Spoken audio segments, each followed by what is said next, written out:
Welcome to Private Money Secrets. I'm Keith Yackey and I'm your host, and all we talk about here is private money, real estate, and some other fun stuff. Grab your favorite beverage.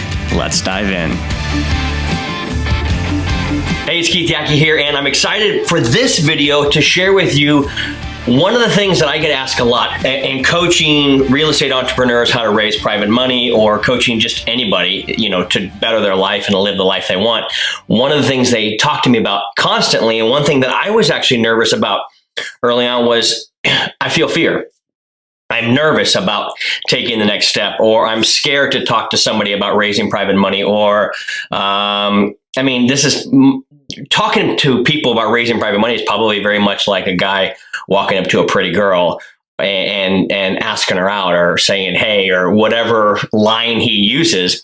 And so the interesting thing for me that I've come to realize about that pit in your stomach, that knot in your throat, your hands might get sweaty, is that is your body saying, we are about ready to enter the growth zone.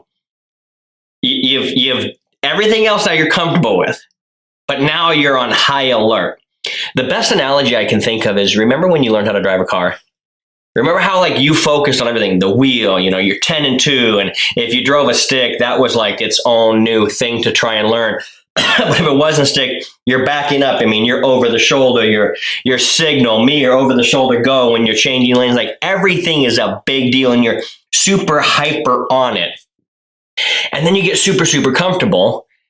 And then if you go to one of these exotic car racing places, they had one in Vegas that I went to, and same thing. It's a car. I get it. I've driven a lot of supercars, but when I'm driving on a track and I'm going, almost 200 miles an hour, I don't know if that's how fast you go, but it felt like that. And they're telling you when to brake, when to go, when to, all this stuff.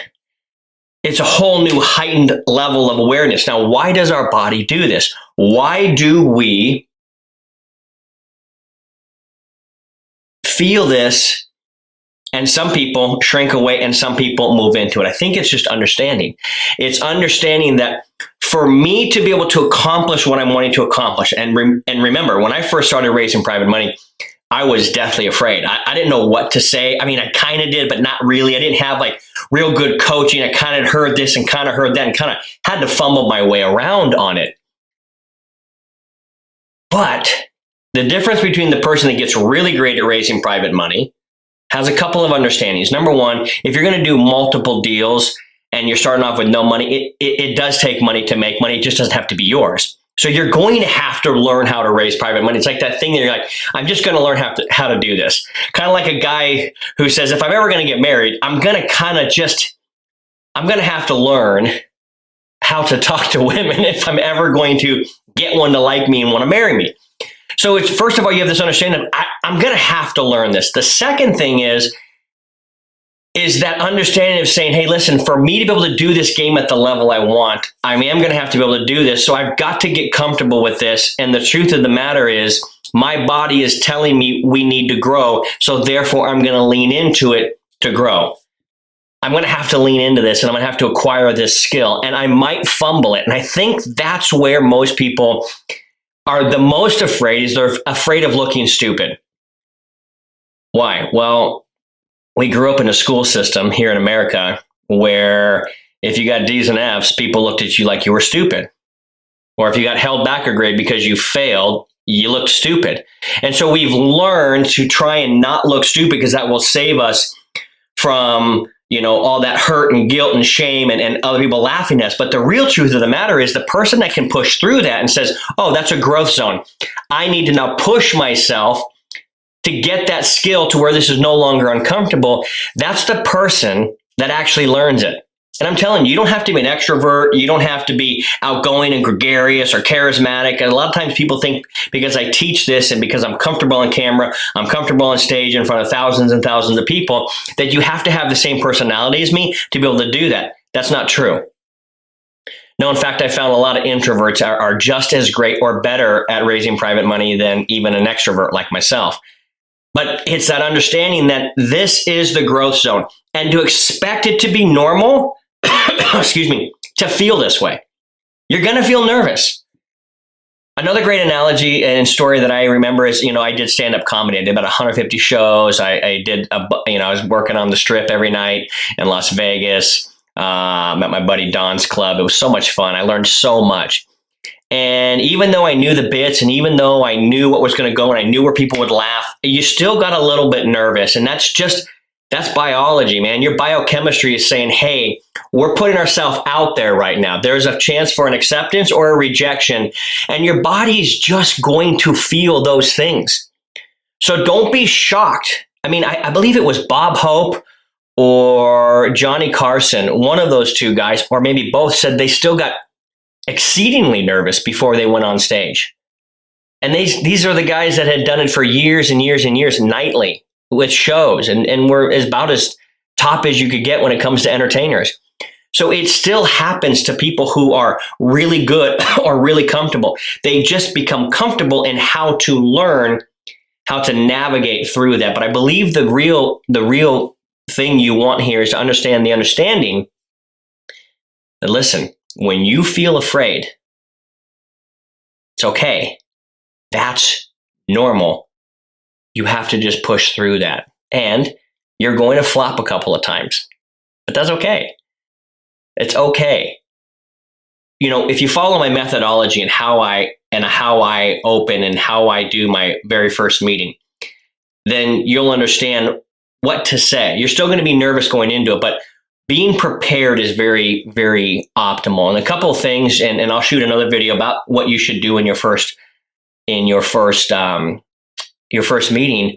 But the truth is, number one, you want to find out, hey, what are they interested in? What returns are they used to getting? What are they looking for? They might just tell you, hey, they just wanted to meet with somebody else and they have no interest in investing at all. They just wanted to meet another investor in the area. Cool. If you knew that was what the meeting was going to be, you'd be relaxed. You'd be like, oh, cool, I'm going to meet another friend, somebody else who enjoys doing what I like doing. That is flipping real estate or buying apartments or whatever. So take the pressure off of the outcome. Now, if you're in a situation where you're like, man, Keith, I got to have this deal. I got to make this deal work or else I'm not going to eat. First of all, I would never encourage somebody to get in that position. Work a side job, save up some money, and then, have some cushion. I know that sounds like 1940 advice, but it's really good advice even here today in 2020. But go in with no expectation. Just, hey, I'm going to share an opportunity. If it solves their problem, amazing. If it doesn't, then it wasn't going to be a fit anyway. And I feel like I'm almost teaching guys like how to date women too, because it's the same thing. It's like, if she thinks you're funny and she thinks you're cool, she'll want to be around you. If she doesn't, why would you want to be around her anyway? So we're just having opportunity to meet people, have interactions, and see if there's a similarity with where we want to go. And leave the expectation off the table. Have no expectations. Don't be needy. Don't be stalkerish. Don't be those things. The same rules apply with talking to private investors. So when you feel the feeling, note that that's normal. Secondly, push on anyways and just look and seek to have a conversation to where you're getting more comfortable having conversations with people. See what they have. Ask good questions. What are you currently investing in right now? What kind of returns are you making? What kind of returns would you be expecting to work if you were to work with me and we were to do a deal together? Then they can let their expectations out. Then you can know what to deal with. And if you don't know what to say, just say, you know what, that's interesting. I've never really thought about it that way. Or let me think on that. Let me sleep on that. And I'll get back to you tomorrow on how we might be able to approach this. And then if you have a good coach, doesn't have to be me, you can go back and say, hey, the investor said this. How should I respond to that? I didn't know what to say.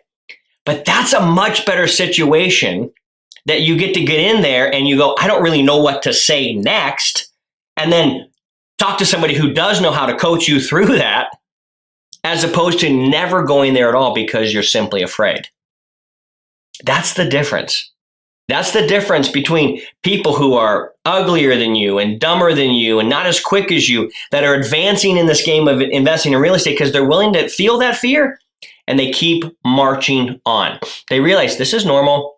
I'm prepared. I have questions I want to ask. I'm just meeting an old friend, even though they're not a friend, but frame it in your mind that that's the way it is, because they're going to become an old friend eventually if you guys have a great meeting. And also know this, first meetings with investors, they're kind of checking you out and saying, what is the character and integrity and feeling and vibe I get from this human being? Because you could tell them, man, I can get you 12% per annum backed by the real estate. They can probably get that in other places as well. But they're wondering, hey, you're the jockey. Can you actually make this thing happen? Can you actually pull this off? So if you go in there like just an absolute nervous wreck and you're fumbling all over the place and you're folding your napkin, I mean, if you're just acting like a weirdo, they're going to feel that vibe. So take a breath. Release all that tension.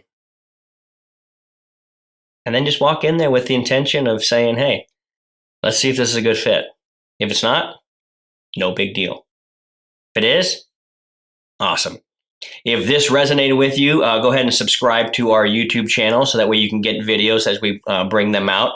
Like the video, share it if you want to. If you have other real estate investing friends that go, oh my gosh, you got to hear what this crazy guy's saying. And if you're like, wow, man, Keith, that was some pretty good insight. I'd like to learn more and see what you have to offer. There's a link in the description below, or you can just go to privatemoneypro.com and learn how you can possibly work with me or get some of my materials to help you really up-level your game and raising private money. With that, take care.